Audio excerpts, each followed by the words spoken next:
Well, our reporter Aviwe Mtila is outside Megawatt Park for us this morning. Aviwe, a very good morning to you. So I'm guessing this Monday morning is going to see lots of very unhappy, irritable South Africans on the roads this morning, because as I was coming to work this morning, complete darkness in some areas. Took me a little bit longer, and I can only imagine what's going to happen when there's traffic. So we're in for another couple of days of this, it seems.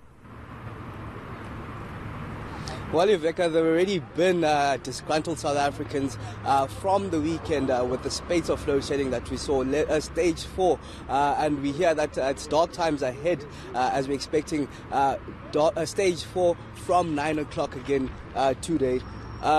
Of course, we understand that the latest spate of load shedding has been largely attributed to the Cahora Bassa hydraulic system with Mozambique and the cyclone that's happening over there, saying that it's damaged some transmission for South Africa. We understand that we get around 1,000 megawatts from there. It is an emergency situation, with the presidency coming out yesterday saying that they're preempting national blackouts with this latest rollout. I'm sorry, I'm just struggling with my earpiece. I'm having difficulty in just hearing from studio at the moment, but we do understand that the Public Enterprises Minister Pravin Gordhan also yesterday met with Eskom and its board and got details there in a meeting where he was told that coal supply, quality of coal and low dam shortages, as well with diesel supply being attributed to this latest spate of load shedding. We understand that commuters will be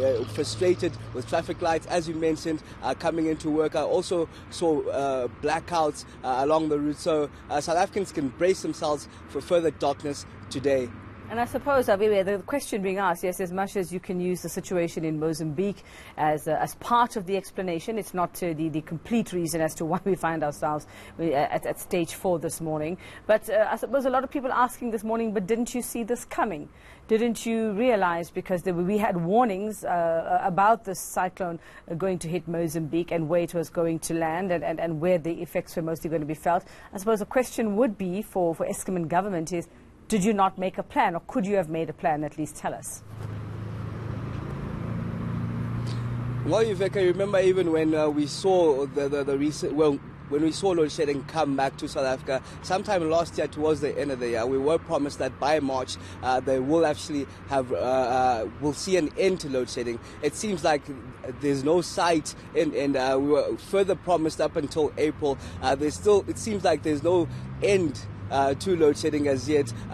It seems like the team that's on Eskom is not hands-on in terms of giving clear direction and preparing for the space of load shedding. We're seeing people very disgruntled, as we understand that to the economy per day, per 1,000 megawatts that is rotationally load shedded, it costs about R1 billion to the economy. So with this stage 4 of load shedding, you can expect a dent of about 4 billion to the economy. You go out to these businesses, Uveka, and that's where you see people that are sitting around, some being sent home essentially because they're going to do nothing for that day. So it hits hardest, especially to the small businesses, where they have to, for example, pay their landlords at the end of the month, and the landlord not wanting excuses as to we had load shedding, because for him business is business.